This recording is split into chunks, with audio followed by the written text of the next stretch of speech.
Good morning, everyone. First of all, my apologies for today's delay. There were a few technical glitches that we were supposed to address to so that the live event can reach to all of you.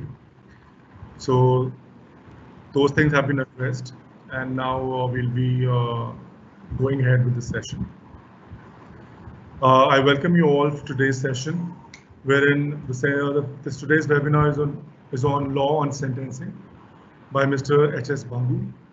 Sir is a faculty member in Chandigarh Judicial Academy. We all know how the question answer round goes. That will be at the end. I will not take more time, and I'll just request Sir to please start the session. Sir, over to you. Okay. Hello, good morning everyone. So today we are going to discuss some of the provisions regarding sentencing, some of the provisions which are not often highlighted. For example, we would be discussing section 30, 31 CRPC and sections 64 to section 71 of Indian Penal Code, besides some aspects of section 357 and some aspects of Probation of Offenders Act. So first of all, let's start with section 31 CRPC.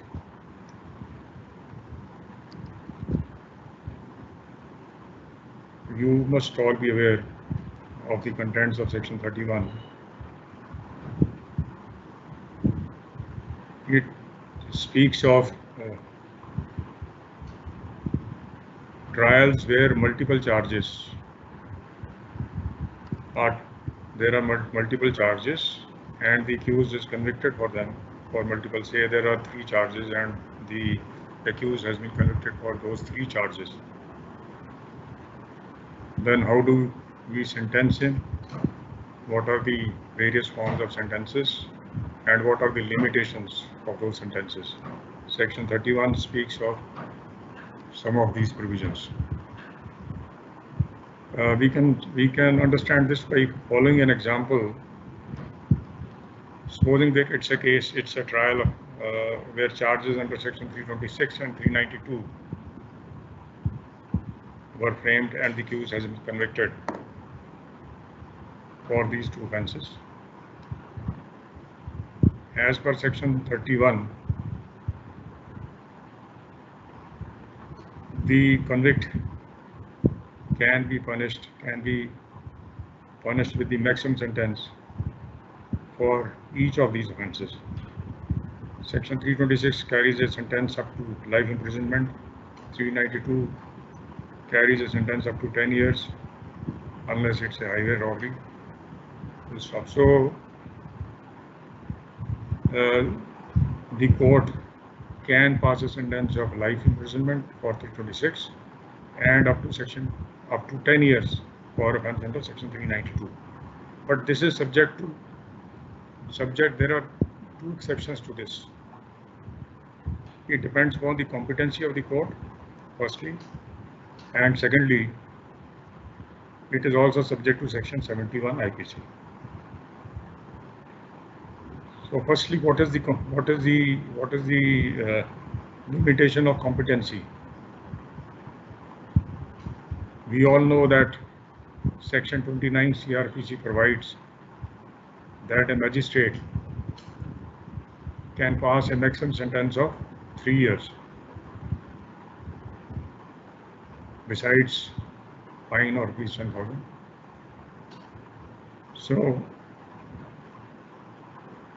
in the aforesaid trial under section 326 and 392, the magistrate, if he passes a sentence of say 4 years for offence under section 326,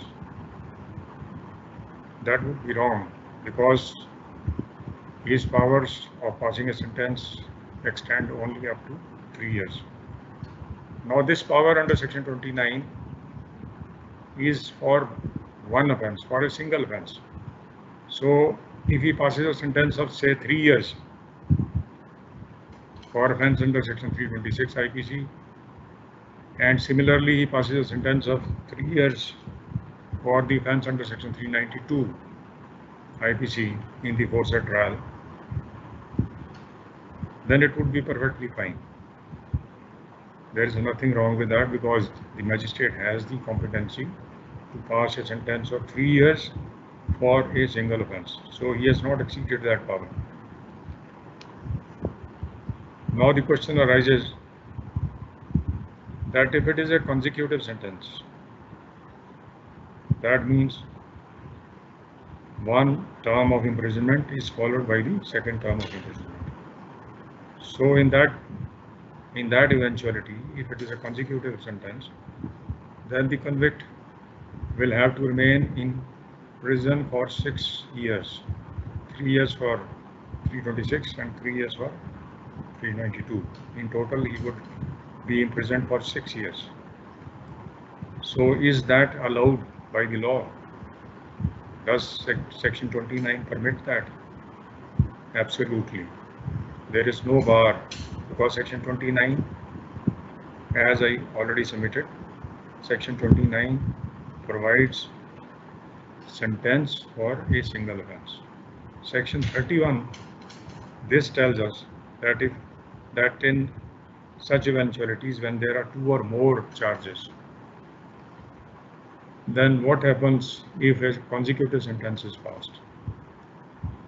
Now in this case, the magistrate has passed a consecutive sentence of 3 years imprisonment for 326, 3 years for 392, total 6 years. Section 331 clause, subsection 2 clause B, that tells us that the aggregate of the sentence should not exceed twice the term of imprisonment which the magistrate is competent to pass. So in this case, the magistrate first class was competent to pass a sentence of 3 years. So twice that is 6 years.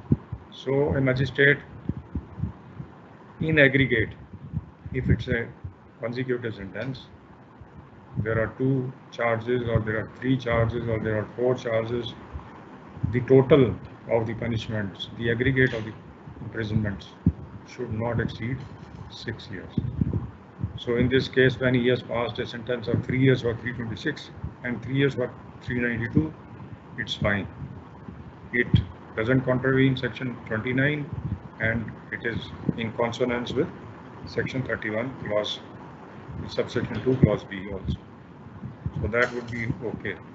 What happens where the same trial is held by a CJM? CJM can pass a maximum sentence of 7 years as per section 29. As per section 29, he has the power of passing a sentence of 7 years for a single offence. It's for a single offence. Now what happens to the aggregate? Supposing there are 3 charges, 4 charges, or as in this case we have 2 charges, 326.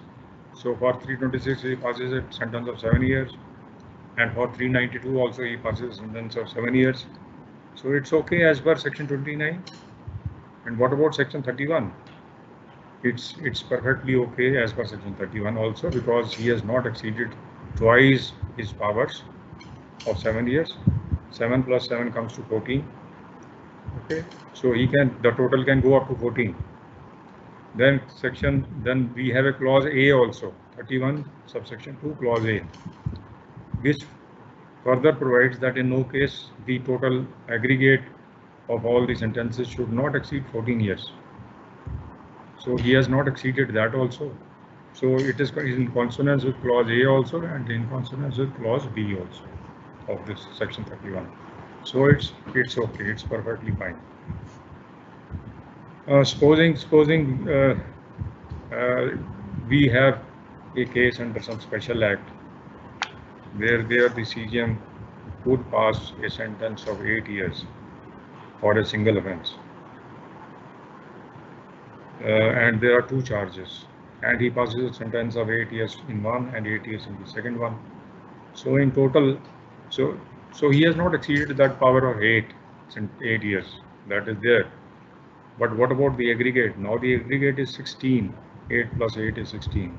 That is not permitted by section 31 clause A. Clause A says that in no case the total should not exceed 14 years.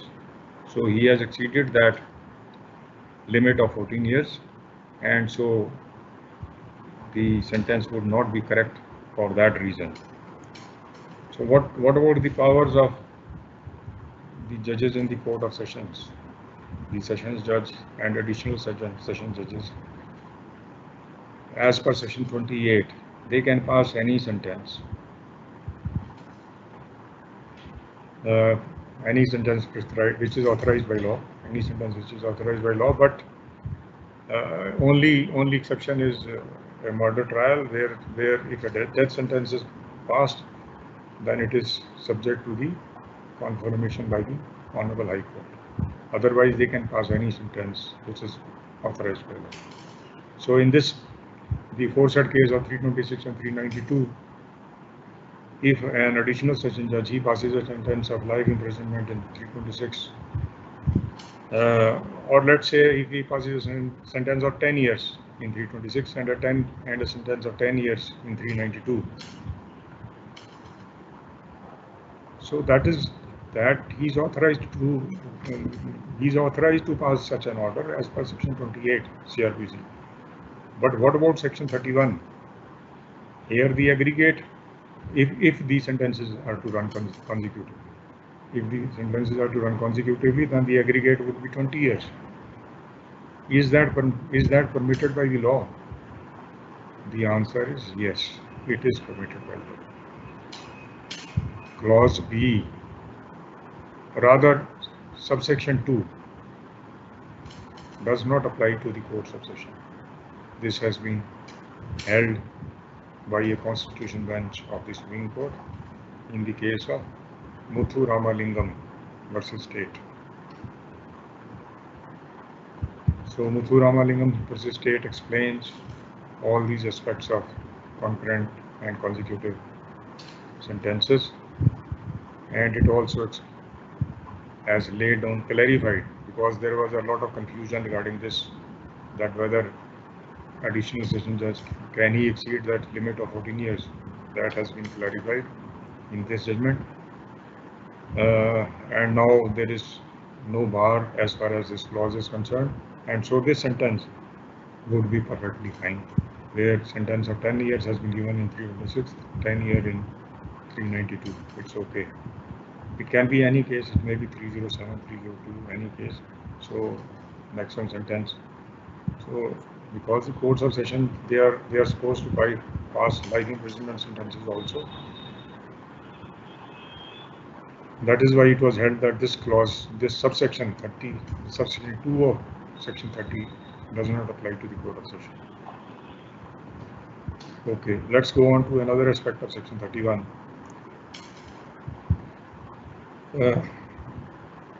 It tells us that the courts have a discretion whether to pass a consecutive sentence or whether to pass a concurrent sentence.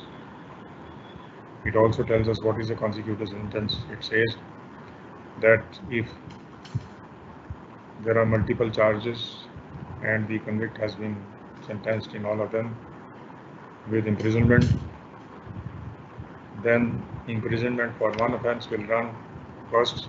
It will then, on its expiry, the second term starts, and on expiry of that, the third term starts. If there are, let's say there are 3 offenses. Okay. This section also tells us that there is a choice with the court. The court can give a direction that such and such term will run first, and it will be followed by this term, and therefore thereafter followed by the third one. So it can be in any order. It is the choice of the court. That choice is also there. Now supposing we have a case where the charges are under section 380, 325, and 307. No, or 376, let's say 376. So the court of ASJ, Additional Assistant Judge, he has convicted the accused for all these three offences, and he has passed a sentence of rigorous imprisonment of 1 year under section 380, 5 years under section 325, and 10 years under section 376 IPC. The sentences are to run consecutively. If the sentences run consecutively, then the convict will have to remain in prison for 16 years. And if we make these sentences concurrent, then the maximum period for which the convict remains in prison is 10 years, which is the maximum punishment in these three offences.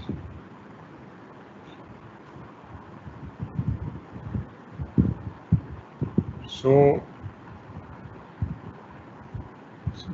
I'm touching this aspect because this is what we have been doing in routine. Almost every judicial officer, we hardly find any judgment where the sentences are directed to run consecutively. In almost every case, we find that the sentences have been directed to run concurrently. Now, in this example which I have given to you,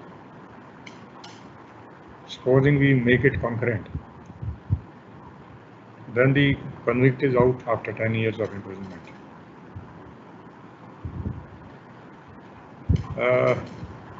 Supposing instead of 3 offences, we had framed a charge for only 1 offence under section 376 IPC. Again, the imprisonment which we pass is 10 years, which is the minimum sentence of that offence. So,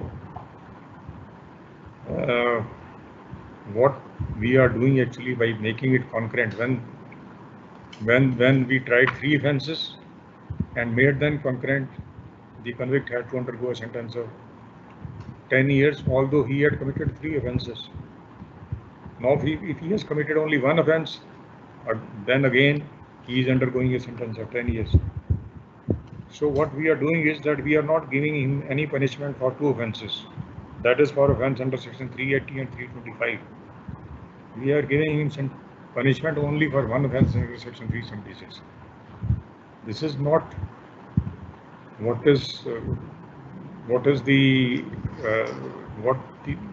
actually the law wants. If we read section 31 also, it says that you can pass a sentence for each of the offences, and they will run one after the other.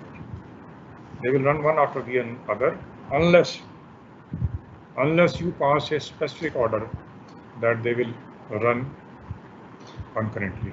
So the direction, and supposing the judgment is silent, then also the sentences would run consecutively. This is what law wants. Law wants that the offender, he should be punished for every offence.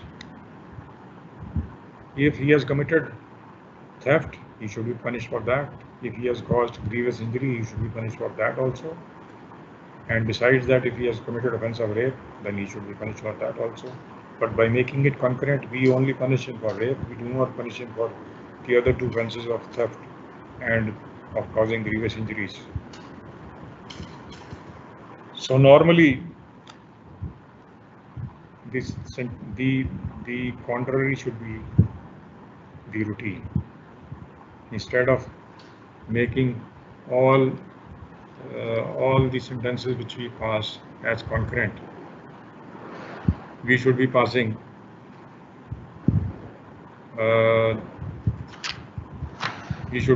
the sentences in consecutive instead of making all of them concurrent. So that we would be doing justice we would be doing better justice in that way by punishing the person for all the offences which he has committed. Now we have another example. Supposing the accused was being tried for 2 murders which he had committed. He had committed 2 murders, and charges were framed for both the murders, and he was convicted for both those offences, and 2 life imprisonments were passed against him. Sentence of 2 life imprisonments, 1 for each of the murders committed by him. Now what happens? Can we make these sentences as consecutive, or they have to run concurrently? That is the question. There was a lot of confusion in this regard. Some judgments were saying something, the others were saying something. Now this has been settled in the aforesaid case of Muthu Ramalingam. Could you show Mr. Gill, could you show the citation of Muthu Ramalingam?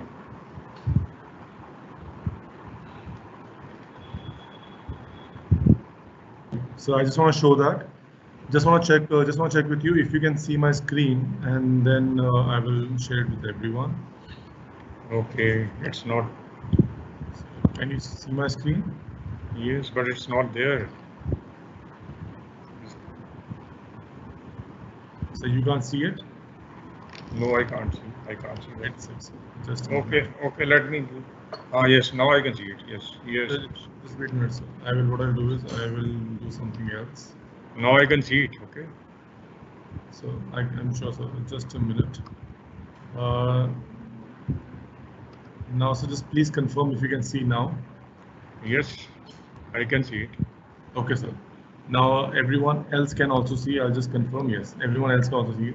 So we are on this section 64. We were talking of Muthu Ramalingam case, which is above that. Yes, sir. We were talking of Muthu Rama. We have almost covered section 31, which was the first one. And now we are talking of this Muthu Ramalingam case. So if anyone wants to note that citation, he can do it. It's there on the screen now. Okay. So where 2 such life imprisonments have been passed. Now this, whether they are to run concurrently or consecutively, this law was discussed and settled by the Constitution Bench in Muthu Ramalingam case. They have again reiterated that life imprisonment means the entire biological life. It means the entire biological life of the convict. This has been laid in so many Constitution benches, starting with the first one of Vinay Godse case. So it has been repeatedly laid down, and again this was laid down in this case. It has been followed in another case of Sriharan also, where again it has been laid down that life imprisonment means for the entire biological life of the convict. So in this case, what the Constitution Bench says, when life imprisonment means for the entire biological life, then how can we have 2 consecutive sentences of life imprisonment? Because every person has a single life. So if he is to serve the sentence till the end of his life, how would the second sentence follow that when his life comes to an end? So that has also been settled. Further, they also discuss supposing we have a case where besides life imprisonment, the convict has also been awarded a fixed term of imprisonment, say of 7 years. So for one offence he has been punished with 7 years imprisonment, and for the other offence it's life imprisonment. Now what happens? Again, the same explanation would follow, because this person has only 1 life. So after so that sentence of life imprisonment would end with his life, and that cannot be followed by another sentence of 7 years. However, it can be preceded by that sentence. This is what Supreme Court says in the case of Muthu Ramalingam. So if there are such 2 sentences, then the court can direct that the sentence of fixed term of imprisonment of 7 years would run first, and thereafter, on its expiry, the other sentence of life imprisonment would start. So that way it can be passed, but not otherwise. Okay. So that part pertains to the competency of the court to pass various sentences, whether it is consecutive, how consecutive sentences and concurrent sentences run. Okay. Section 31, as I earlier stated, that section 31 says that it is subject to competency of the court concerned and also subject to provisions of section 71. So we have discussed as far as competency of the court is concerned. Now the other aspect of section 71. Let's discuss that provision of law. Section 71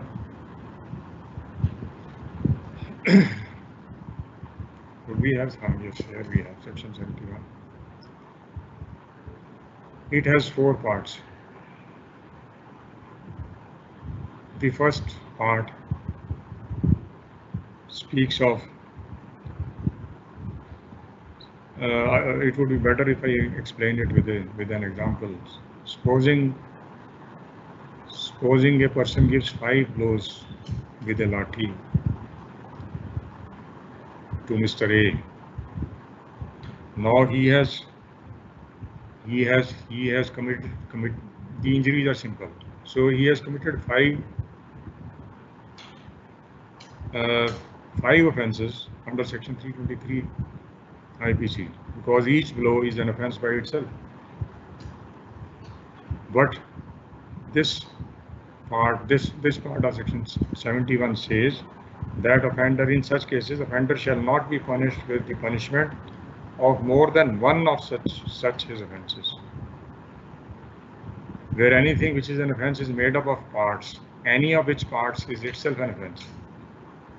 So this was made up of 5 parts, and all the 5 parts were in itself offences under section 323. The offender shall not be punished with the punishment of more than one of such his offences, unless it be so expressly provided. So he can be punished with only one of these offences under section 323 and not for 5 offences under section 323. This is first clause. So what is the relationship between section 31 and 71? Section 31 says that in case of multiple offences, you can give the maximum punishment provided for each of the offences. So for every offence, you can punish that person, subject to your competency, and subject to section 71. Subject to competency is okay. It's okay with the magistrate also. So, but competency of section 71. 71 is here. This creates a bar. Section 71 creates a bar in such cases. It only allows the punishment for one of these 5 offences, not 5 offences. So that is how it is subject to section 31. Let's move on to the second part of section 71, which says where anything is an offence falling within 2 or more separate definitions of any law in force for the time being, by which offences are defined or punished. So there can be cases where the entire offence, let us say, it falls in 2 definitions of law. We can take an example.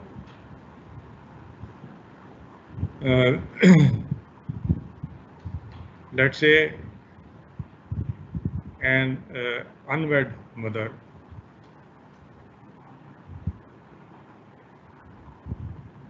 takes her newly born child to a deserted place at the mid of night in the month of December, and she leaves the child in that deserted place with the intention of abandoning that child.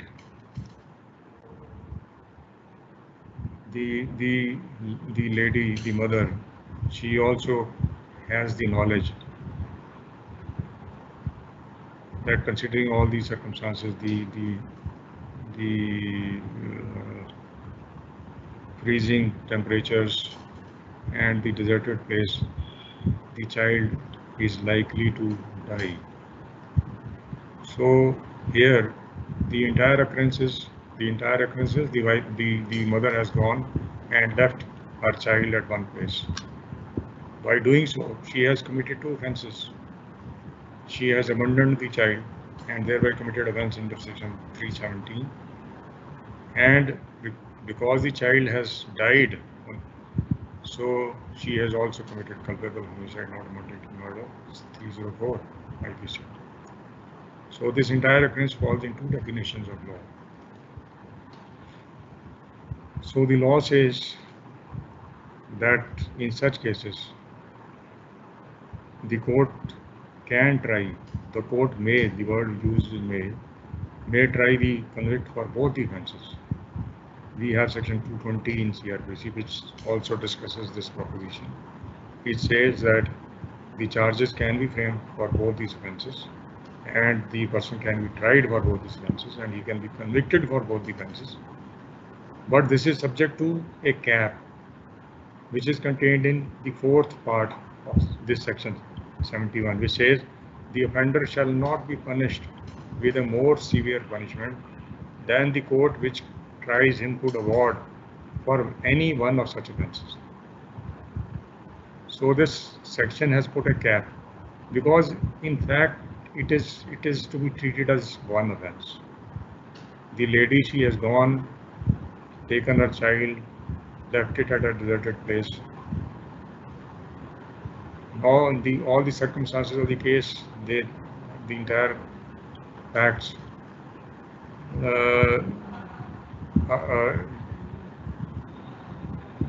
are such that it falls in the two definitions, one of 317 and one of 304. Otherwise, we can say that in fact it is one offence. So the lady should not be punished for two offences, and hence section 71 has put a cap that in such cases, whatever is the maximum punishment for any of those offences, only punishment till up to that can be given. So in this case, 317 is punishable with 7 years, 304 is punishable with 10 years. Say. So if the additional session judge, he passes a sentence of 5 years and 7 years respectively in these two offences, then the total would be 12 years. This is not permitted by section 71 because 12 years would exceed the sentence which he could have passed, the maximum sentence which he could have passed for any one of these offences. So under section 304, he could have passed a sentence of 10 years maximum. So he has exceeded that by passing this consecutive order of 5 plus 7, which is 12 years. So this is the cap. So this is how it is in conflict with section 31. That section 31 says that you can give the maximum punishment for each of the offences. This says no. In this case, you can't do it. In this case, you can't do it. There is a cap over it. Okay. Then we have another part of the section 71, third part, which says where several acts of which one or more than one would by itself or themselves constitute an offence, constitute when combined a different offence, then also the cap applies. So what this can be understood by an example. Supposing the entire occurrence consists of part A, part B, and part C. There are 3 parts, and each part by itself is an offence. Let's say it's made of 3 parts, A, B, C. A is also an offence, B is also an offence, C is also an offence, and the combination of all these is another offence. In that eventuality, he can be tried for the parts also and for the total also. Supposing a person gives slaps to Mr. A and takes his wallet from his pocket. Now in this case, offense under section 323 has been committed. The giving of slaps part, that part is by itself an offense, which falls under section 323. Taking of the wallet after causing injuries is an offense of robbery, so that part is another offense. And the entire is a third offense which falls under section 394, which says that if during the course of robbery any injury is caused, then he would be punished under section 394 with imprisonment, with punishment which can go up to life imprisonment. So in that case also section 220 CRPC says all these charges may be framed. He can be tried for all these charges. He can be punished for all these charges. But as per section 71, the maximum punishment which he can be given is the maximum provided for any one of those offences. So the total should not exceed them. In the aforesaid example, supposing for offence under 323, he passes a sentence of 1 year. For offence under 392, he passes a sentence of 10 years. For offence under section 394, he passes a sentence of 10 years. This is okay. This is permitted by section 31. He can do that, but not by section 71. Because if these sentences are made consecutive, then the total goes to 21 years. Total goes to 21 years. The maximum punishment which is provided for any one of these offences is life imprisonment. And when we have to make any calculation,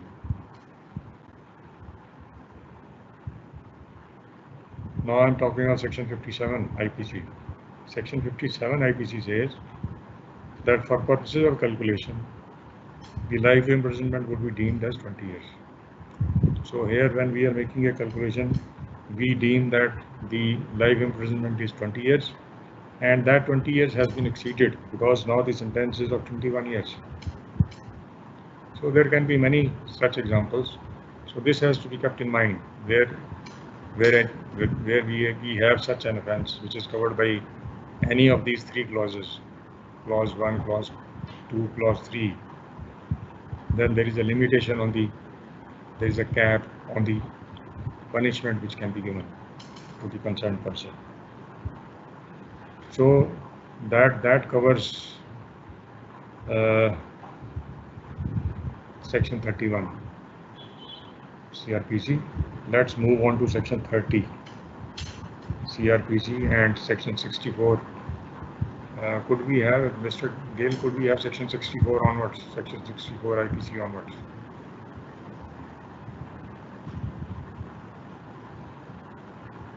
Section 61 was 64. It's prior to section 71. Prior to section 71, which you are just showing. No, you have to move backwards. Move backwards. Yes, here you are. This is section 64. Yes. So the question was that we all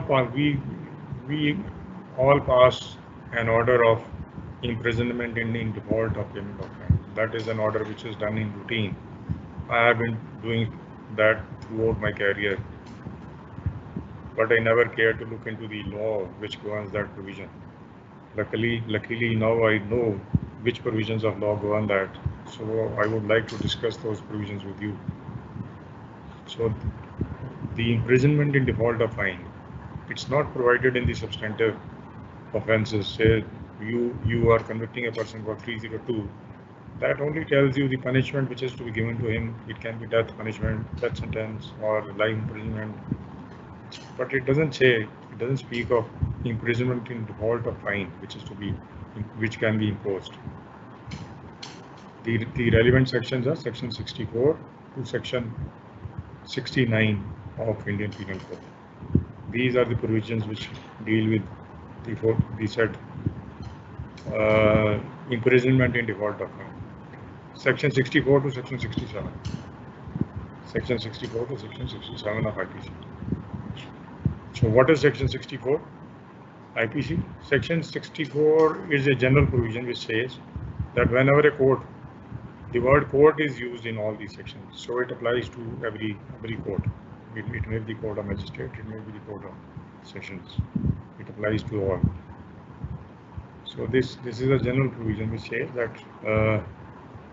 whenever a sentence of fine is passed in any case, then the court is competent to pass a sentence of imprisonment in default of fine, which can be for any fixed time. Okay. So this is a general section 64.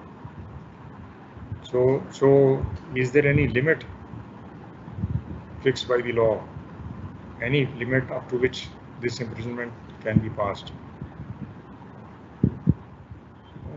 Let me point out at this stage also that this imprisonment in default, it's not a part of the punishment. It's not a part of punishment given to the convict. This imprisonment in default is only a method of, it's only a coercive method of forcing the convict to pay the fine, to make him pay the fine question. So if he pays the fine, then this part goes. It's not subject. It's not that it can only be set aside by the appellate court. The moment he pays the fine, this imprisonment in default portion goes away because it's not a part of the punishment as such. Now Section 64 is general in nature. It's followed by Section 65. Section 65 tells us the limit to which the foresaid sentence of imprisonment in default can be passed. Can we have Section 65, Mr. Gill? Section 65 is the next section. Okay. It tells us limit to imprisonment for non-payment of fine. When imprisonment, fine awardable. The term for which the court directs the offender to be imprisoned in default of payment in fine, to be imprisoned in default of payment of a fine shall not exceed 1/4 of the term of imprisonment, which is the maximum fixed for the offence, if the offence be punishable with imprisonment as well as fine. So what is the limit? The limit is 1/4 of the maximum term of imprisonment, which is provided for the offence in question.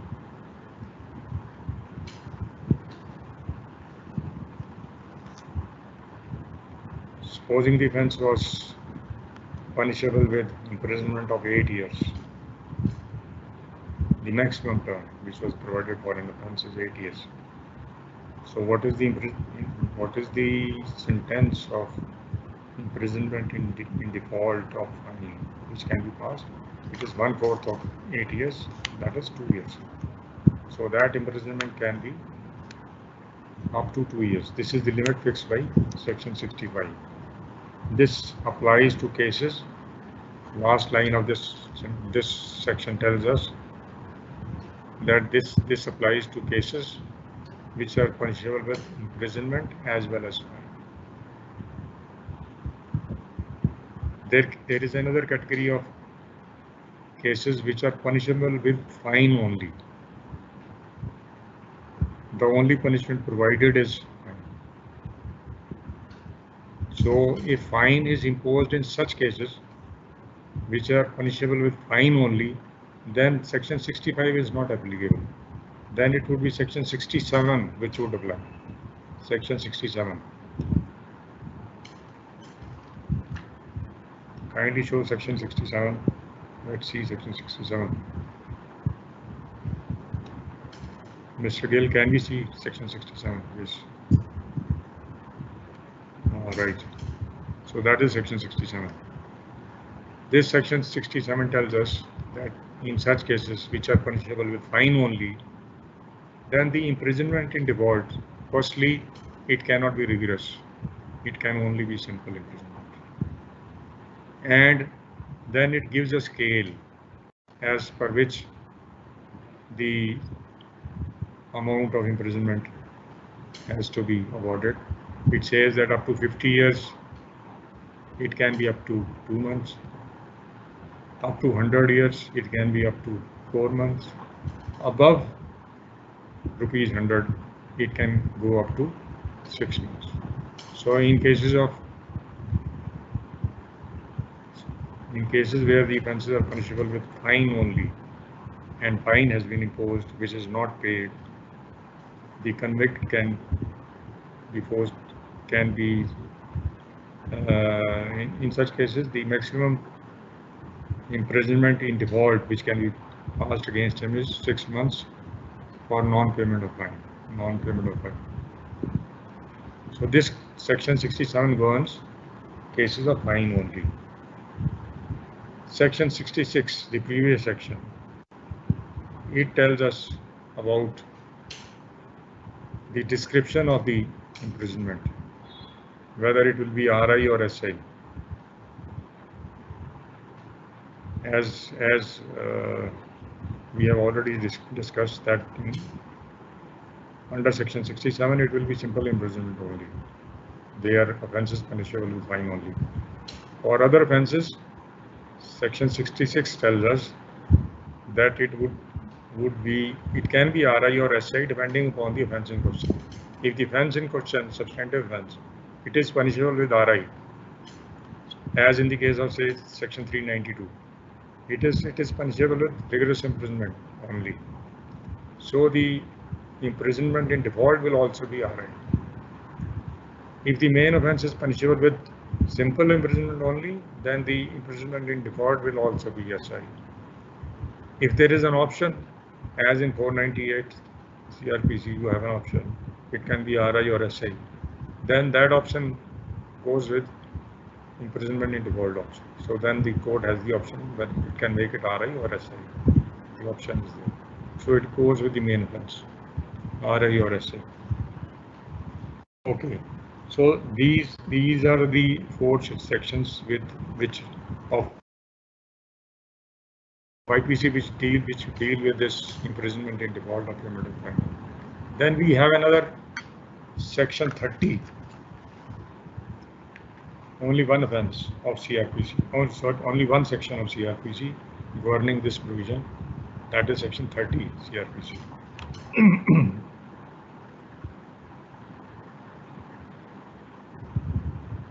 All these sections, section 64 to 67 IPC and section 30 CRPC, they have to be read together. It has also to be remembered that section 30 is only applicable to courts of magistrates. It is not applicable to the courts of sessions. It applies only to the courts of magistrates. Now, why this section 30? What does it say? Why was there a need of having a separate section for this purpose when we already had these 4 sections in IPC? The reason is because of the limitation on the power of the magistrate to impose a sentence. The limitation, his competency as laid down in section 29. As per section 29, he can pass a sentence of only 3 years for a single offence.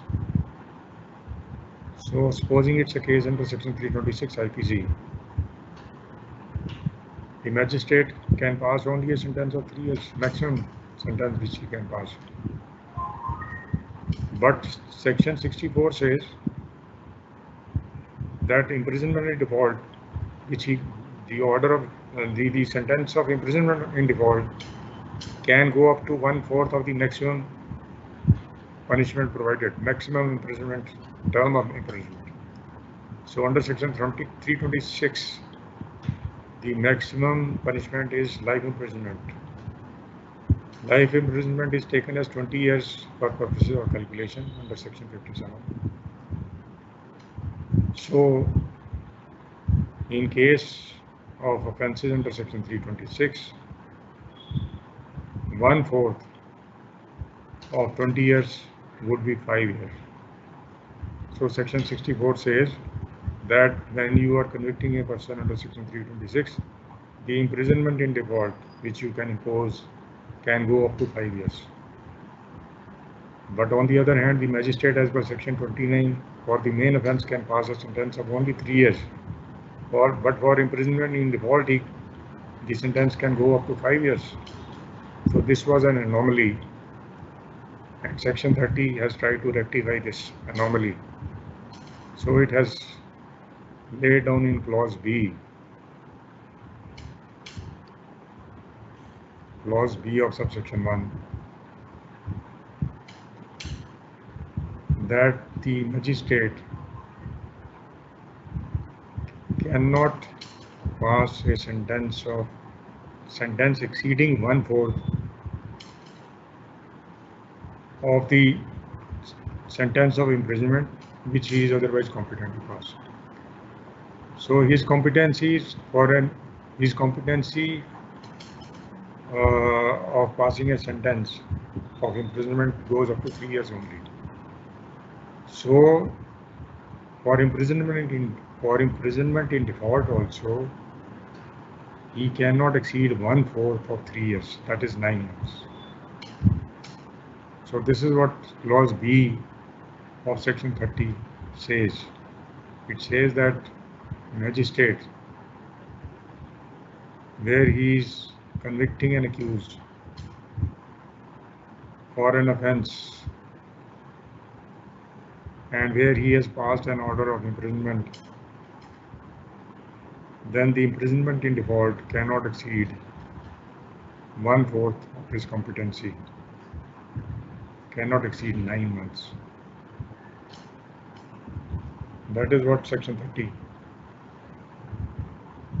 says, and that is how it tries to remove the anomaly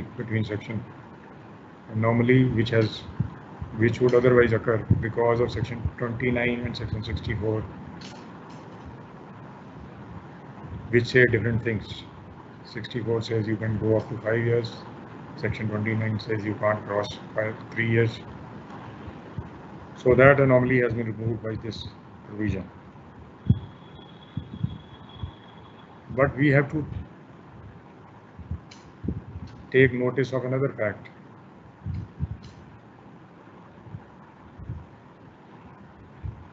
Mr. Gill, we are not having this display. Can you put it right? What are you not having? The matter is not being displayed on the screen. So I've been showing it. Can you see it now? No. Earlier I was seeing it, but now it's gone.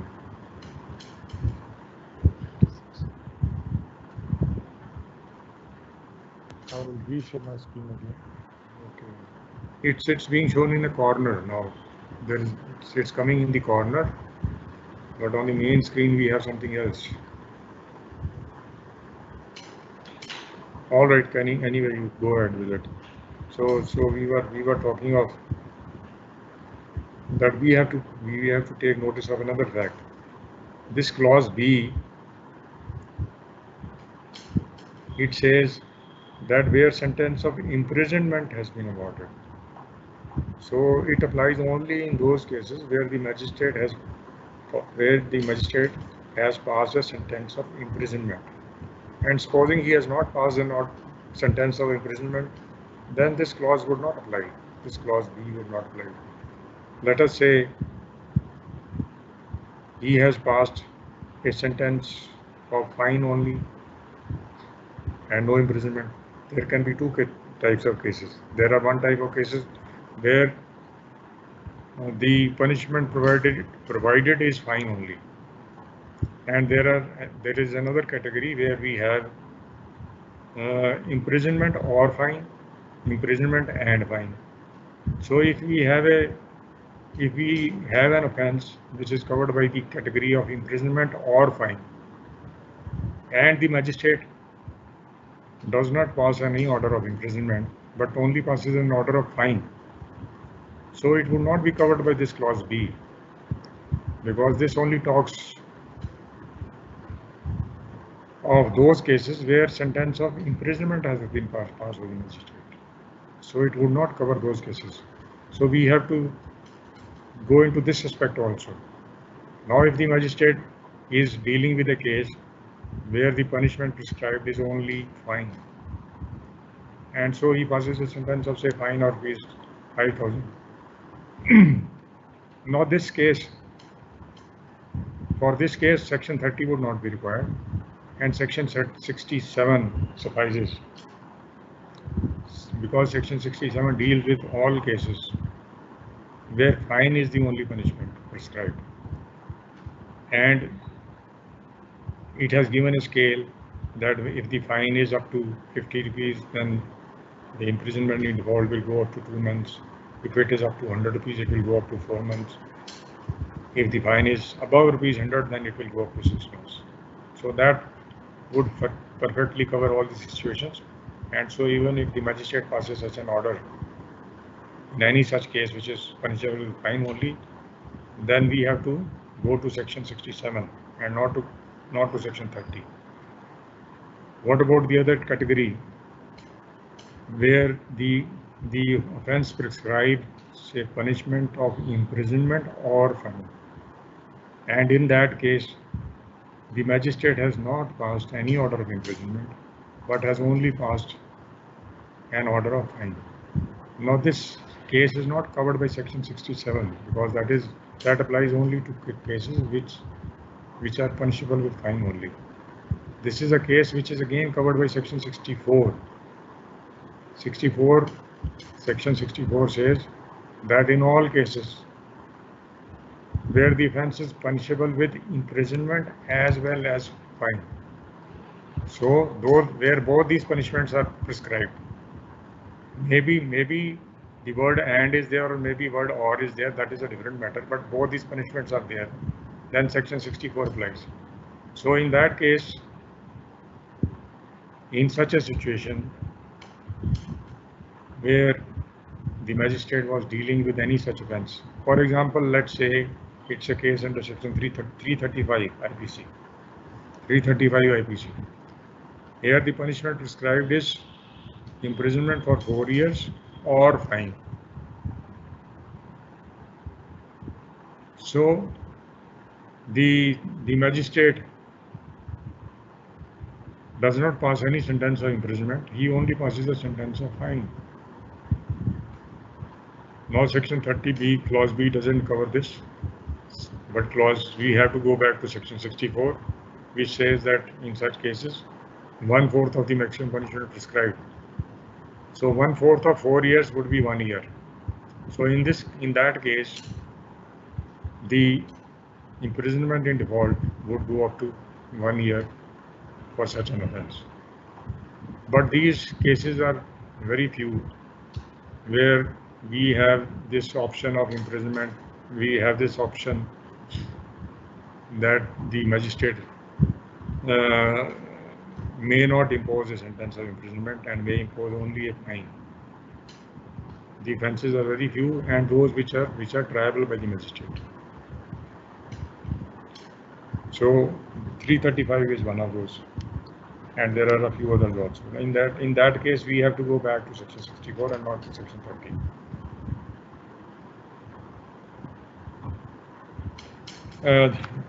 There is another check provided in clause A of subsection 1, which says that in no case the imprisonment in default would exceed the competency of the magistrate under section 29. So under section 29, the competency of magistrate is 3 years. So imprisonment in default, order of sentence of imprisonment in default can never exceed 3 years. As far as magistrate first class is concerned, for CGM it can never exceed 7 years. So his competency, it can never exceed the competency of the concerned magistrate. So that check has also to be kept in mind. So these are the provisions which deal with the imprisonment in default of payment of fine. All right. So now we can go on to another aspect.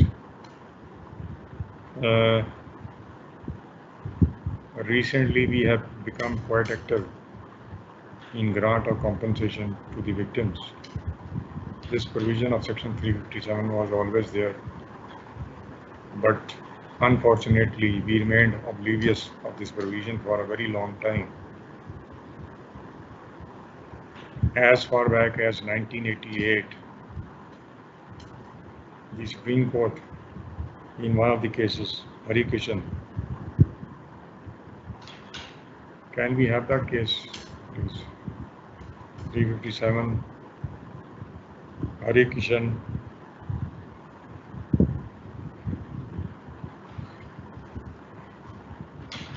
Could this be shown on the screen? It's not coming on my screen. However, if it is coming on, It is coming on everyone's screen. Hari Krishnan versus Sukhbir Singh and others. yeah. 1988 for SAC 551. Okay, I'm just getting a very small. It's in one corner of the screen, which is showing it. It's not coming. Sir, you click on that. You click on that. It'll go big. Click on what? Click on that screen, sir. It's not working on that. So okay, do one thing, sir. Thalle, you will see there's a Teams the icon होएगा purple color ਦਾ. T लिखा होएगा T लिखा होएगा. थल्ले किथे करके है जी? Sir जिथे अपने ब्राउजर ਦਾ आइकन होएगा, ब्राउजर वगैरह ਦਾ आइकन होएगा थल्ले स्क्रीन थे. चलो एनीवे मैं I can do without it. Okay, ਤੁਸੀਂ ਬਾਕੀ हम दिखाते रहो. देखें सर बाकी में देख रहे हैं. अदरवाइज जो छोटा स्क्रीन आ रहा है ਤੁਹਾਡੇ राइट साइड पे, if you just click on the center of it, it will just go big.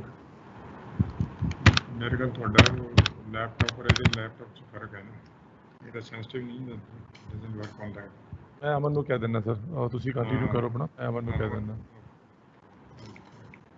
Okay, so we had that judgment in Hari Kishan case in year 1988.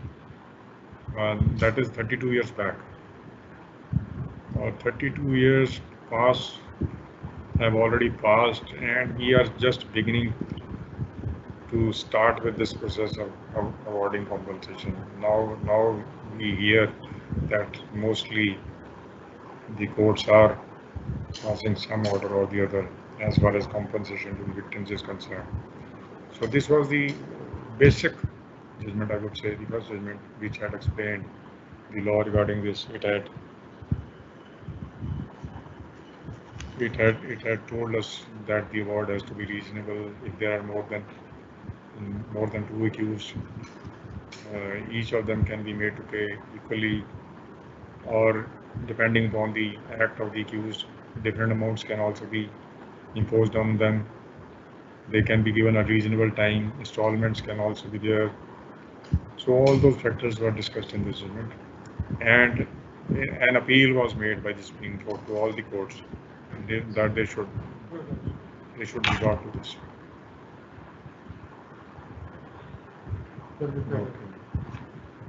Okay. So that was the case of Hari Kishan versus Sukhbir Singh in year 1988. So hopefully we are following that judgment now.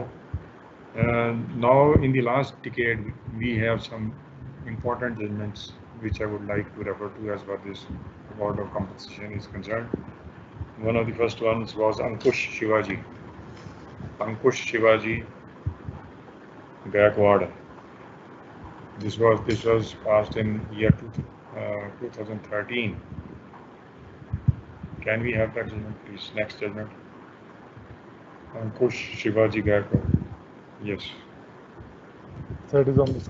Yeah, okay, fine. Yes, it's there. So in this judgment also, the Supreme Court again laments that most of the courts are still oblivious of the provisions of section 357 for grant of compensation to the victims. It also emphasizes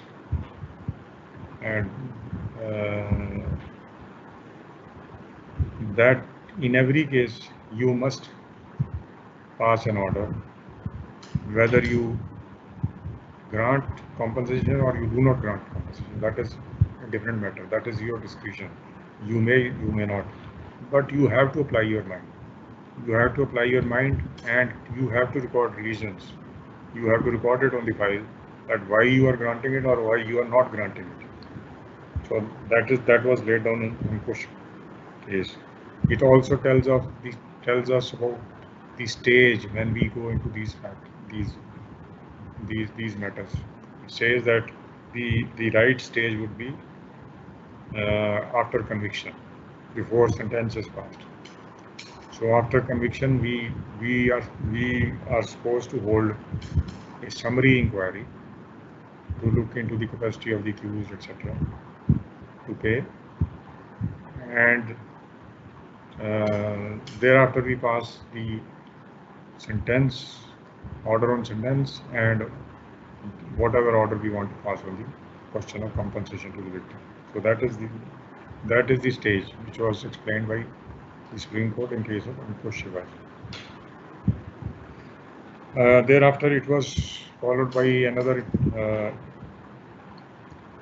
judgment of Supreme Court in case of Suresh versus State of Haryana. Suresh versus State of Haryana was passed in 2014. This judgment came in year 2014, November 2014. This for the first time has laid down that the courts are competent to award interim compensation. Not only competent, rather it says that it is the duty of the courts on taking cognizance of a criminal offence to ascertain whether the victim of the crime needs immediate financial relief on being satisfied on an application or on its own motion. The court ought to direct grant of interim compensation, subject to final compensation being determined later. Such duty continues at every stage of a criminal case where compensation ought to be given and has not been given, irrespective of the application. So these are very important words, and let's hope that we are following the law laid down in this judgment by the Supreme Court. Thereafter, we have another judgment, Manohar Singh case, which was passed in year 2015, Manohar Singh case. Can we have that? Manohar Singh, next one, Manohar Singh case.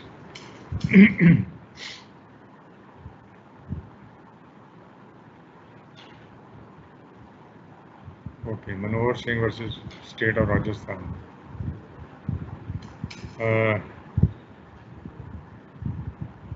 In this judgment, the Supreme Court has again emphasized and tried to explain the law regarding compensation. It has explained that orders regarding giving of compensation are an integral part of the sentencing. It has emphasized the need to give justice to the victims of the offences. And it has also explained as to how just compensation should be assessed. So these three aspects have been dealt with in this case of Manohar Singh versus State of Rajasthan, which is also another important judgment. Okay. As far as fines are concerned, if a person does not pay a fine, we have specific provisions in CRPC regarding recovery of the said amount. We also have the provision which we have just discussed under section 64 to section 67 regarding passing of a sentence of imprisonment in default of payment of fine.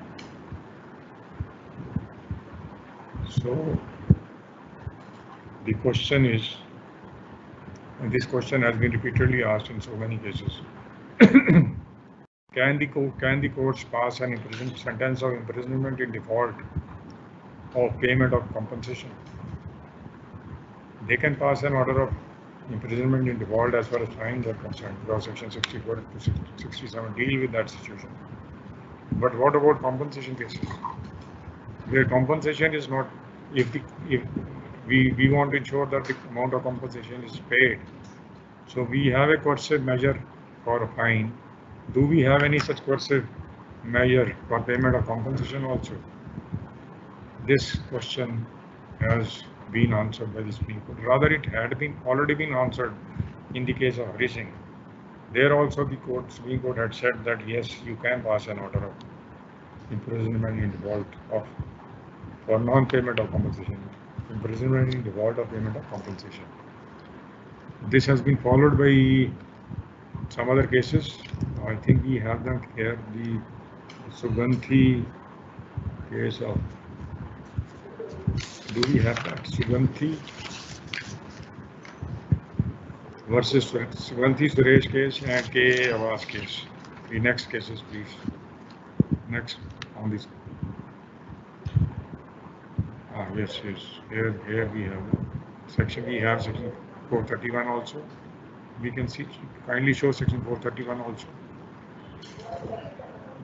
थोड़ा थोड़े करते हैं. Okay. No. 431. ऊपर है.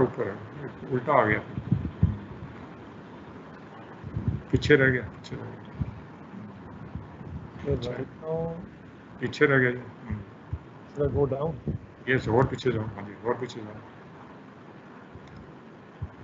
Go down. Yes. Go down.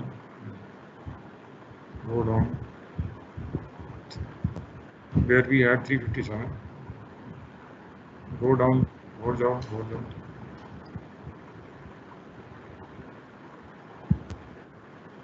और जाओ भी थले. नहीं है तो उल्टा आ गई. Sorry. Should I go up? ऊपर जाऊँ सर? जी हाँ जी. ऊपर जाऊँ ना फिर मैं? हाँ जी.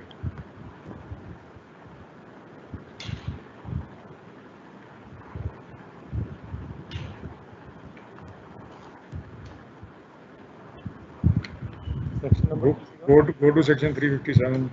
431 से चलिए. 431 थल्ले चला गया. 431 तो area sir.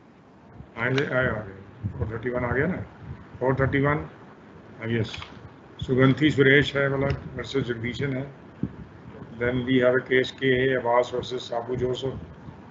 They have also, all these cases are explained. The relevant section is 431.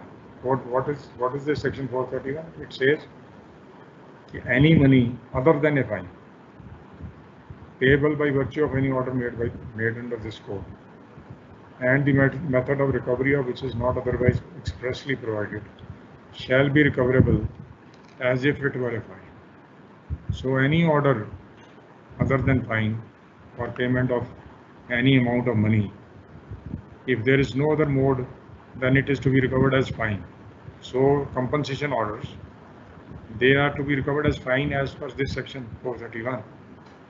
So if they are to be recovered as fine, then section 421 will apply, and section 64 to section 67 will also apply. They are all applicable to fines, so they will be applicable to cases of compensation also. So we can.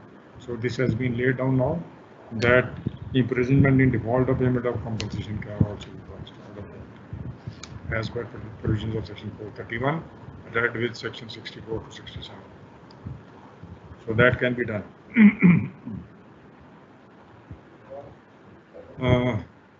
We have another question. Supposing the sentence of imprisonment in default has been undergone by the convict. So can we still recover the amount from the property of the convict? The answer is yes. Section 421, as far as fines are concerned, it says that once the convict has undergone the imprisonment in default, then the amount would not be recovered unless the magistrate records special reasons why the amount should be recovered. But it makes an exception. That's section 421. It makes an exception as far as compensation amounts are concerned. The said amount can be recovered even if the sentence of imprisonment in default has been undergone by the offender. So even after that, he will have to pay the amount. Merely undergoing the imprisonment in default would not do.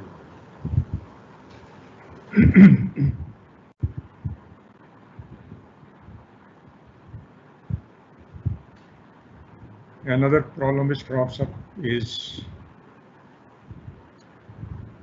that when you pass any punishment which includes fine, then can you resort to the provisions of section 357(3)? We have this two provision. One is under 357(1), the other is under section 357(3). 357(1) talks of payment out of the amount of fine, while 357(3) speaks of where fine is not a part of the sentence. It starts with that. So if fine is not a part of the sentence, then you can pass an order of compensation under section 357 clause 3. But if fine is a part of the compensation, is a part of the punishment, part of the sentence which has been passed against the offender, then you have to resort court under 357 subsection 1, and you can't take benefit of clause 3 of section 357. That is an unfortunate part which needs to be rectified, I think. But anyway, the law still stands that once fine is part of the sentence, then you can only use 357(1) and not 357(3). And what is the limit of compensation which can be awarded under clause 3 of 357? There is no limit. You can pass any amount, any reasonable amount. When you are dealing with this question of awarding compensation, one of the most material factors which is kept in mind is the capacity of the accused to pay. So supposing the offender is a laborer or somebody who is so handicapped that he doesn't have any, he is unable of doing any work, or his income is very meager. So that factor is always to be kept in mind. You can't order payment of compensation of rupees 1 lakh to a person who works as a laborer. It would be a futile exercise. It would not be recoverable, and so nobody would gain. So in such cases where you find that the accused would not be able to pay the requisite amount, you feel that the victim needs at least pay 1 lakh for rehabilitation, but the capacity of the accused to pay is hardly up to rupees 10,000, 20,000. Then you pass an order accordingly. You tell the accused to pay 20,000, and then you pass an order that, in my opinion, the victim needs to be rehabilitated, and because of the incapacity of the accused, the required amount could not be paid to the victim, and so a recommendation is being made to the District Legal Service Authority for payment of the required amount of compensation. So we can send the case to District Legal Service Authority. We can make a recommendation to the District Legal Service Authority in that regard to provide the requisite compensation. So 357 can always be used and should be used, and I think in most of the cases we have to resort to this provision also. So this was regarding the compensation part.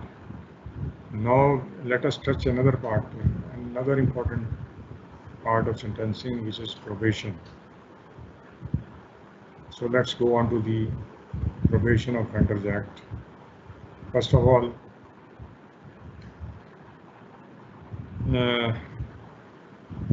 In some cases, we find that the courts are still resorting to Section 360.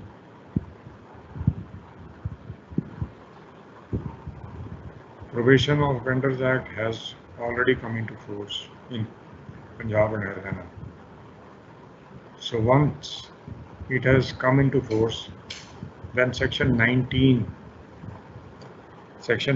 of Probation of Offenders Act says that once it comes into force in any area, then Section 360 ceases to apply.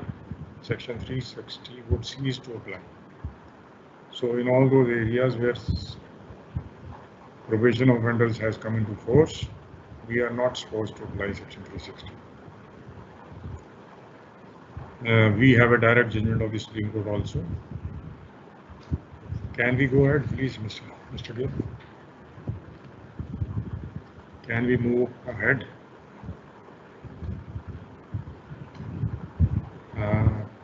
Probation of Offenders Act, yes, Section 19, that is Section 19. So this Section 19 tells us, subject to the provision of Section 18, Section 562 of the Code. 562, this was the old section, the new section is 360. Section 360 of the Code shall cease to apply to the states or parts thereof in which this act is brought into force. So it will cease. Okay. Another question which is often asked is what happens in those cases where a minimum sentence is prescribed.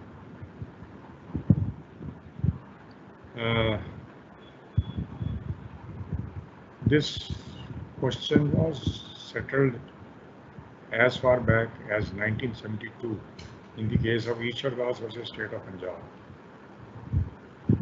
That was a case under Prevention of Food Adulteration Act. Prevention of Food Adulteration Act. In that case, this question had cropped up as to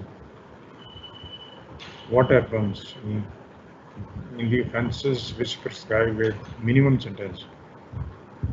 Will the probationary provisions apply to such offences or they would not apply?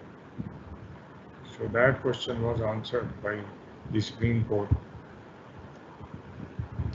and it by holding that there is no such bar and the provisions of Probation Act would apply even to those cases, even to those offences where a minimum sentence has been provided. The Supreme Court first of all referred to non-obstante clause in Section 4, which says that notwithstanding anything contained in any other law.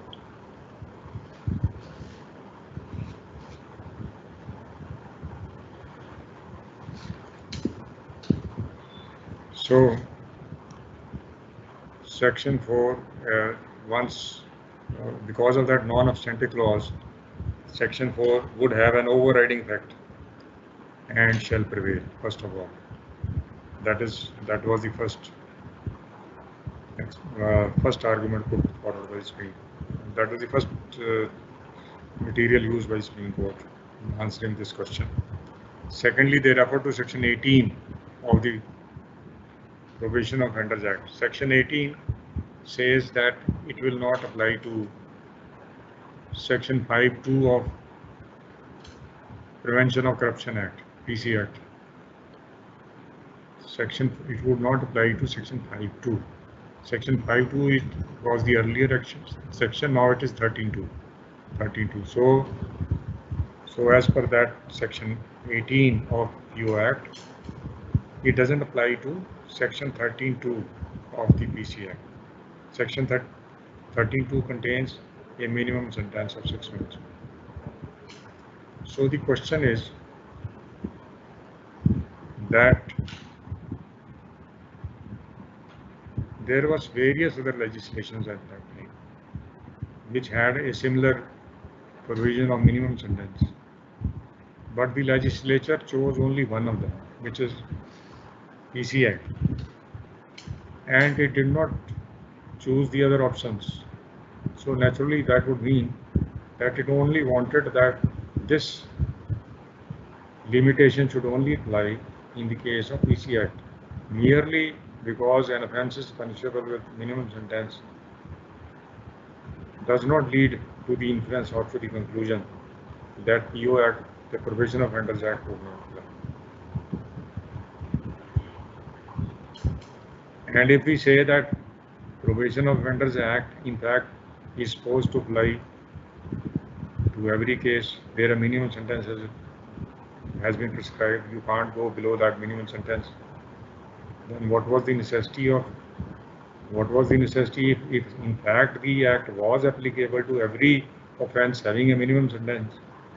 Then there was the need for incorporating, specifying section 5(2) in section 18. There was no such necessity if we are to make such an interpretation.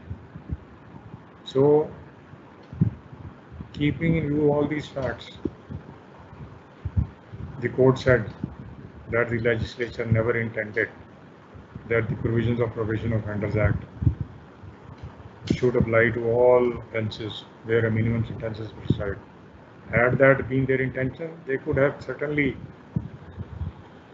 made that clear by incorporating a section in the Act saying that this Act would not apply to cases where a minimum sentence is provided.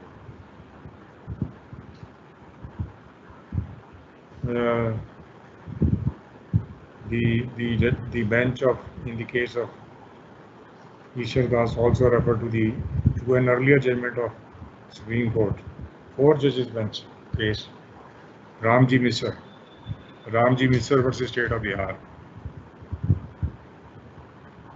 where they had laid down that a wide interpretation is to be given to the provisions of Provision of Offenders Act because of the beneficial nature of the provisions. A wide interpretation should be given to them. So reference was made to this case also. Then we have another circumstance. There was a constitution bench, Pyarali, you have the citation on your screen. Pyarali versus Mahadev Ramchandra, 1974, 1 SCC 167. This is also a case under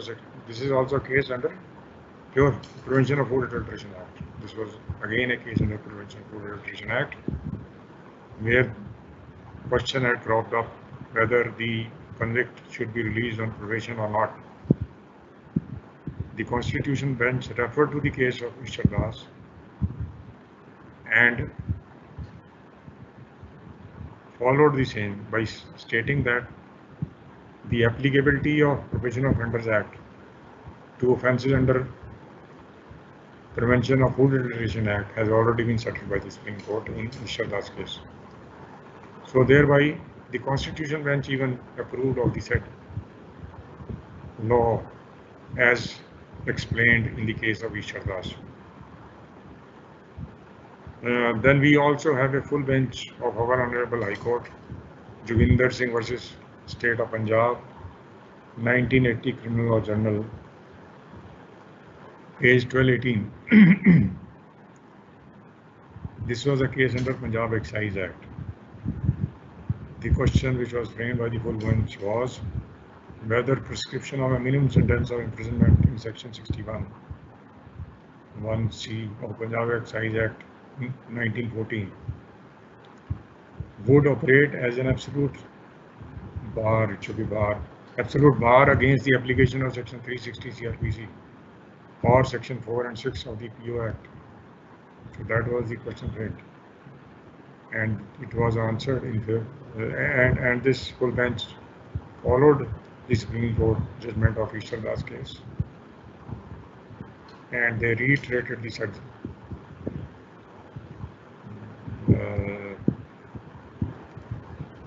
reiterated all the reasons which were explained in the said judgment. It was again stated by the full bench that in case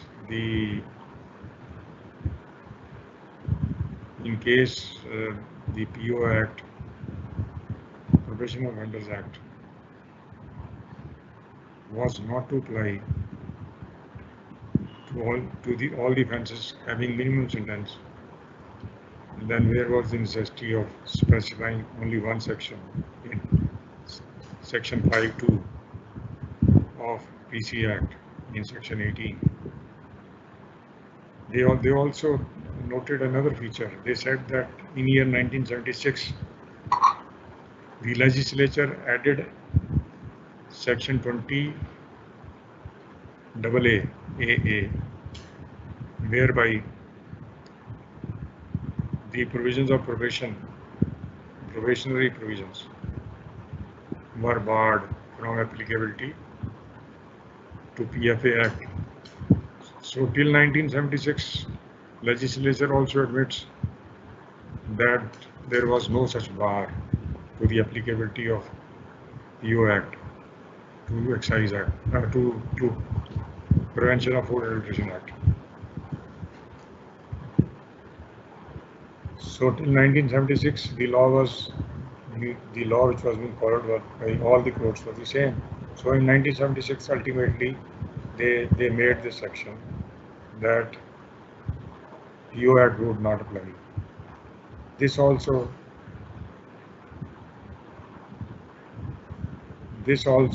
supports the said finding given in the Isha Das case that merely because an offence is punishable with minimum imprisonment does not mean that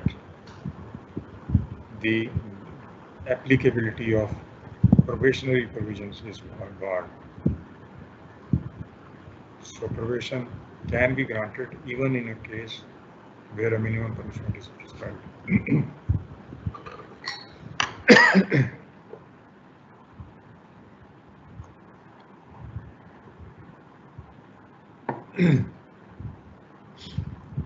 However, in spite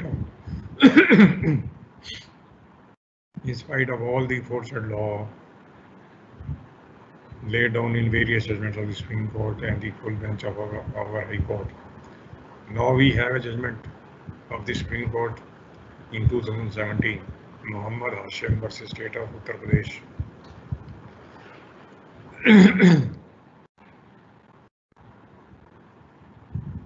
Which has made some observations which are contrary to the law laid down in the earlier judgments. This was a case under Dowry Act, Section 4. Section 4 prescribes a minimum sentence.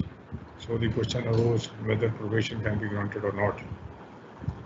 This bench of the Supreme Court said that where a minimum sentence is prescribed, then the provisions of probationary provisions would not apply. In any case, it went on to further state that in this case, there is no minimum sentence because Section 4, no doubt, it provides for a minimum sentence of 6 months, but there is a proviso which says that for reasons to be recorded, the concerned court can pass a lesser sentence. So the Supreme Court says that would mean that there was no minimum sentence as such. When the court can reduce the limit of 6 months and go and bring it down even to 0, so we can't say that there was a minimum sentence, and therefore there would be no bar in the applicability of probationary provisions. That is how it was explained. Now, why the unfortunate part is that the earlier judgments were not brought to the notice of the bench. None of those judgments of Ishar Das case or the Constitution Bench, Yarali, Mahadev case, none of those judgments were brought to the notice of the bench. And so, in my humble opinion, the law laid down by the earlier bench of same strength, both are 2 judges' benches, that law would remain in force, would be till we have a larger bench taking a contrary view. So in my opinion, probation of Offenders Act can still be applied even to those offences which prescribe a minimum sentence.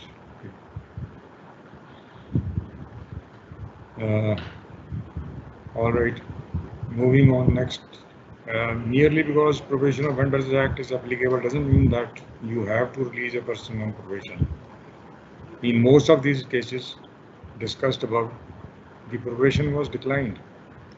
Even in Ishwar Das case, the bench held that no doubt provisions of Probation Act were applicable, but keeping in view the nature of the offence, the benefit of probation could not be granted to the offender.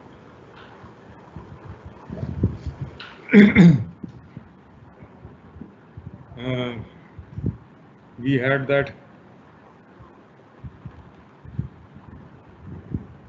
grant of probation is entirely different, and we have all been dealing with so many cases where matters regarding probation come up, and we discuss those cases and ultimately hold that the circumstances of the case, or that the nature of the offence, or that the character of the accused does not justify the grant of probation. So the grant of probation is dependent on so many factors. Merely because it is applicable to a provision doesn't mean that probation has to be granted. In the case of Joginder Singh versus State of Punjab, the full bench held that normally probation should not be granted in cases of illicit liquor, because the offences, the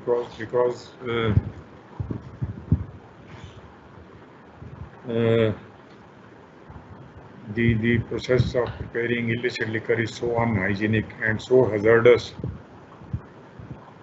to the health of the individuals, and moreover the people who are dealing with this illicit distillation, their greed for money is such that they do not have any regard for human life. So in such cases, grant of probation to such offenders makes no sense. So all those things have to be kept in mind. Similarly, in Ishwar Das case, the bench had said that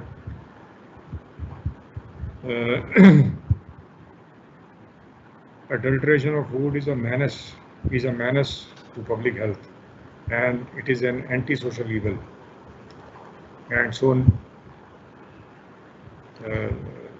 this was further emphasized in the case of Yarali versus Mahadev, where again they said that normally in Pure Food Act, Prevention of Food Adulteration Act cases, probation is normally not granted. Then we also have this case regarding offences under section accident cases, offences under section 304A. We have the famous case of Dalbir Singh versus State of Haryana, wherein the Supreme Court has said that as far as 304A cases are concerned, the courts should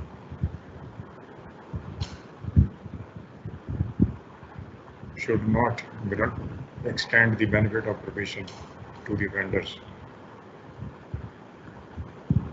The bench further observed that the number of accidents taking place in India is growing at a very fast speed, and it is leaving behind devastating effects on the victims and their families. So the courts have to be aware of these facts, always keep these in mind, and the courts should ensure that they pass a deterrent sentence in such cases, so that the drivers always remember that they are not going to be treated leniently by the courts, even after taking life of individuals in such careless manners. So such message was given in the case of Dalbir Singh versus State of Haryana. Mr. Gill, do we have that case? Dalbir Singh versus State of Haryana. Yes, yes, here we have Dalbir Singh. This is Dalbir Singh versus State of Haryana. Bearing in mind the galloping trend in road accidents in India and the devastating consequences visiting the victims and their families, criminal courts cannot treat the nature of the offence under Section 304 IPC as attracting the benevolent provisions of Section 4 of the PO Act. So the Supreme Court advised that a deterrent sentence should be passed in such cases. All right. So that was regarding. We have another provision under Section 12, which is also important. Kindly move on to Section 12, last part. Mr. Gill, last part. Yes. Section 12 of PO Act. Yes, that was it. Yes, that is it. So what is this Section 12?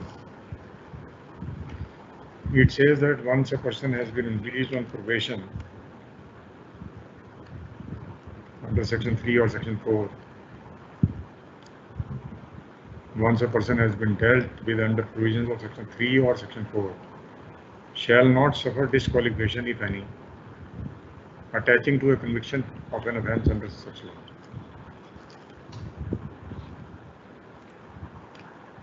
So what is the meaning of this? It has been wrongly interpreted by so many people.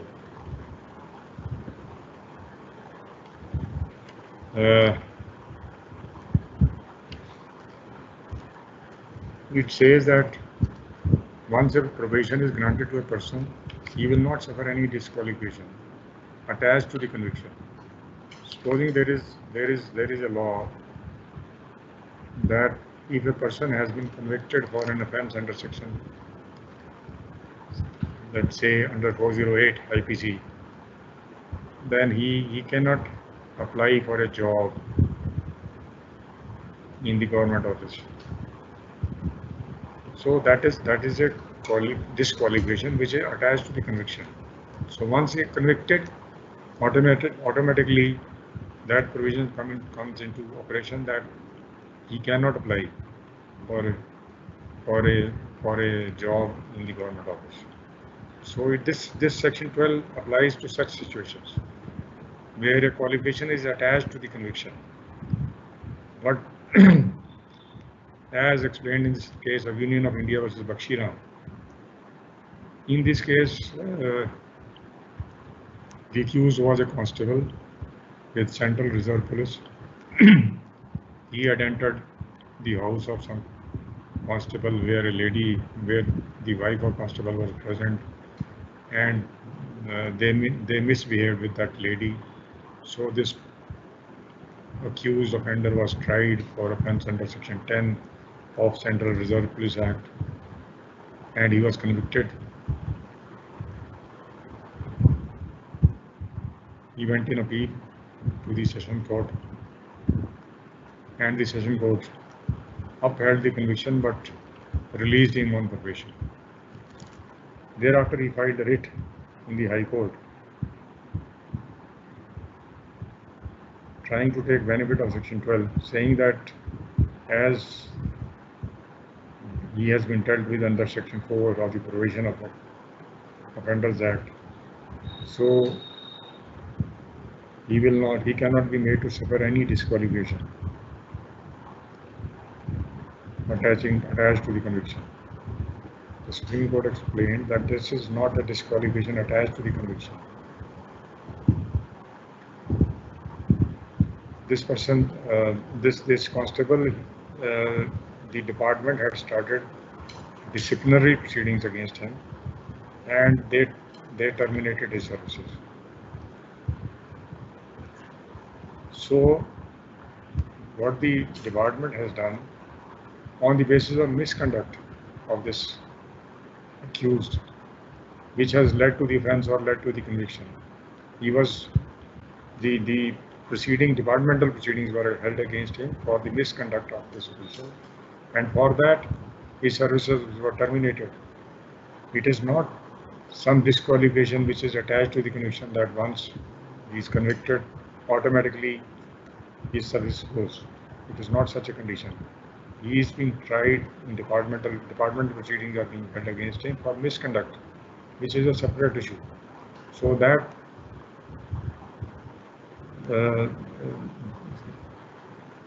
that would not be treated as a disqualification mentioned in section 12, which is attached to a conviction.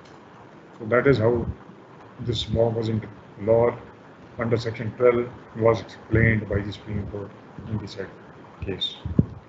So there we end this session on sentencing. I hope it has been useful to you. You can go ahead and ask any questions which you want.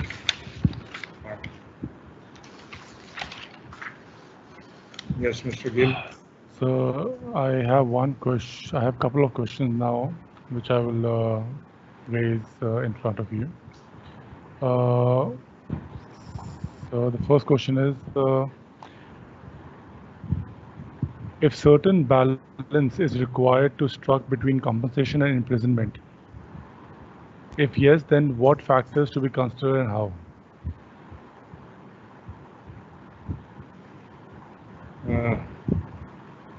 That is why the Supreme Court said in that case that the appropriate stage for taking your view on compensation is before you pass an order on sentence.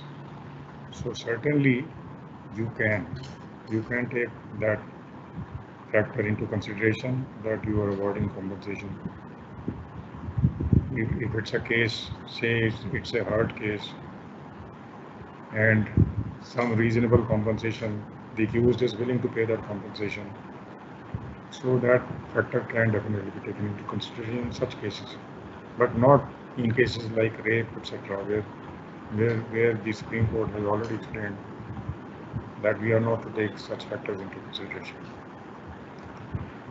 So the second question is, if a magistrate can pass a sentence up to 6 years as per section 31 of CRPC, then is it logical to decline bail in case of 467 of IPC merely by stating that it entails punishment up to life imprisonment when case is triable by magistrate?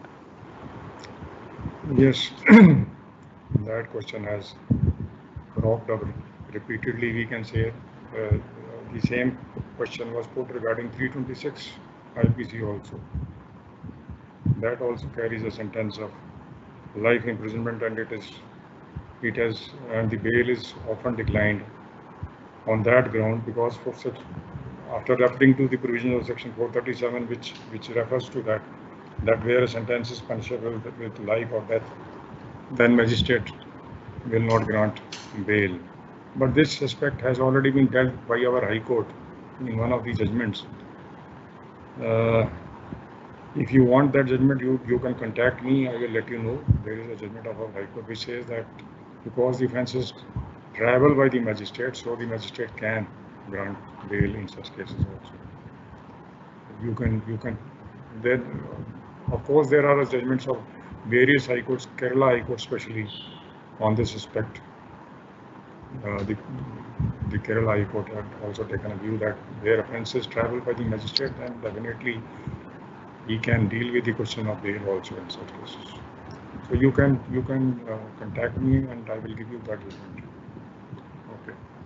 So then,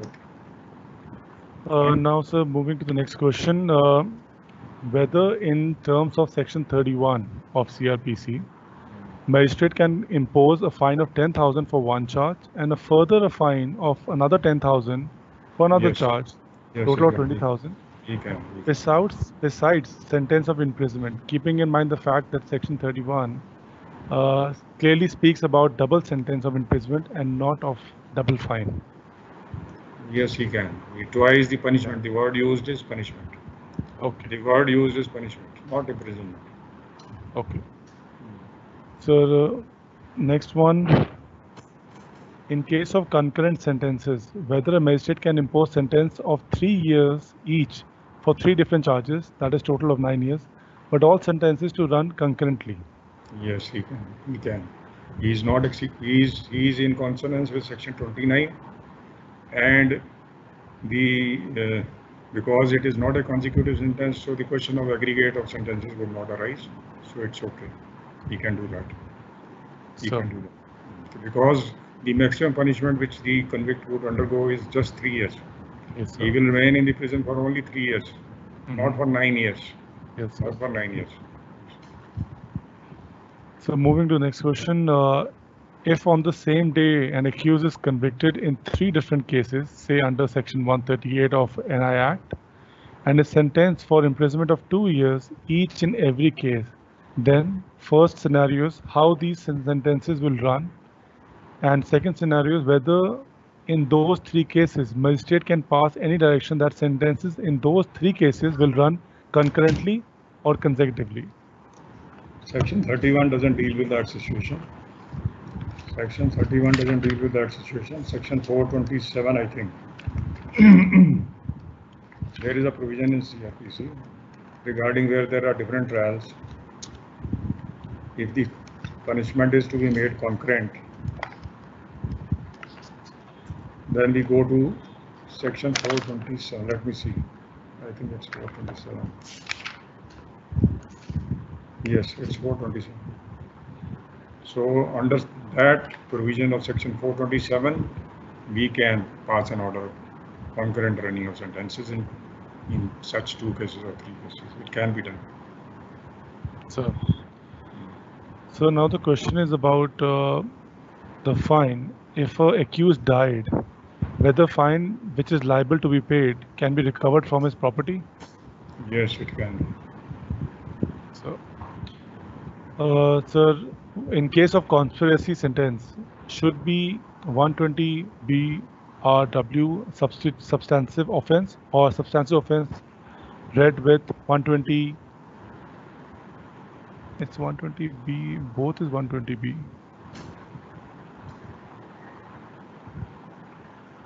Question is, I think, is a bit confusing because they are the member has asked in both the. Okay, I got it. So it says in the case of conspiracy sentence, should it be 120B read with substantive offense or substantive offense read with 120B? If that makes any sense. It's the same wordings, same section number. So I think I'll request the member to probably rewrite the question. So we'll go to the next one. Can a juvenile be released on probation in case of offense committed against a woman? We are not dealing with offenses today as far as juveniles are concerned. And in any case, he can be. As far as juveniles are concerned, the law is so liberal. So, though we are not dealing with that subject, but still, I would say yes, he can. So, in case of conspiracy of more than one substantive offense, should be punished with 120B read with substantive offense separately for each substantive offenses? I think this is the elaborative version of that question. Should I reread it, sir? This question is, it's not being. Why can't I get it on the screen? The question. Sir, you can actually. There's a question answer option next to that strip that you have. जिथे red color का button होएगा phone call कटन ਲਈ. Just before that, there'll be a question. There's a question mark mentioned over there. You can click on that and you can read it.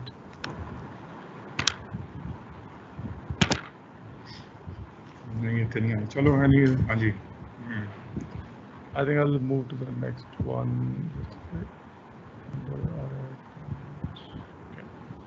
So, whether a child in conflict with law above 16 years but below 18 years, tried as an adult and convicted under section 302 for murder, can be awarded life imprisonment and not. What exactly is the interpretation of Section 21 JJ Act 2015? We are not dealing with that.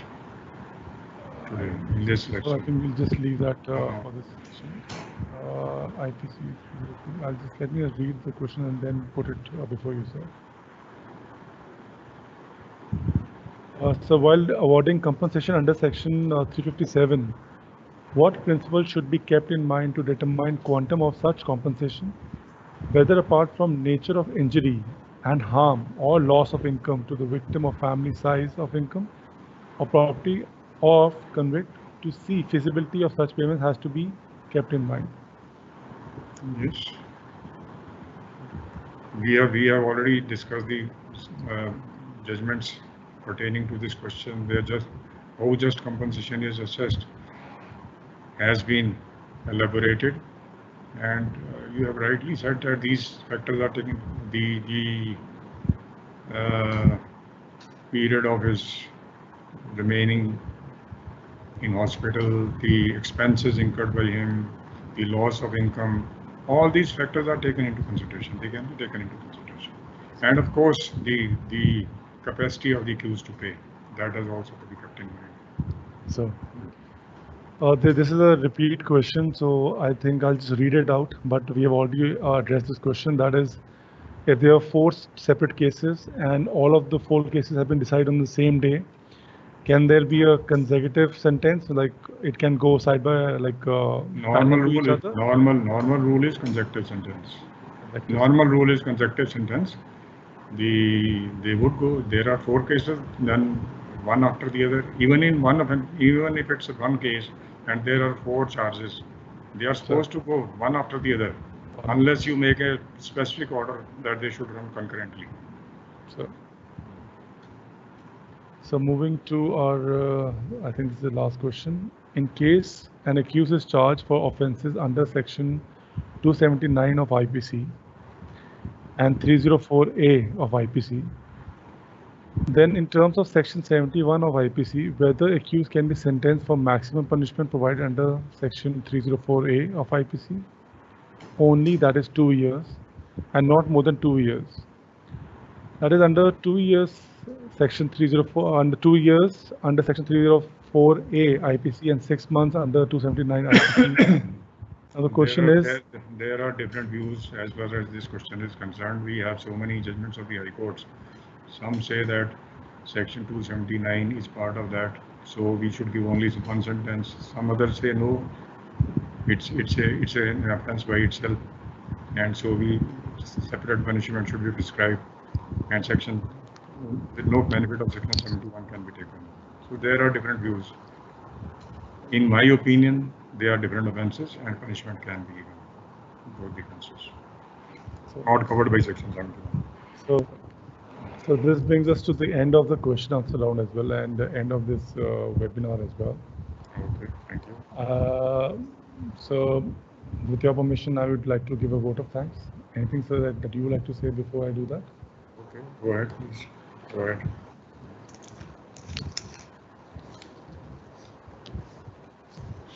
So, first of all, thank you for everyone's patience in the starting of this session today.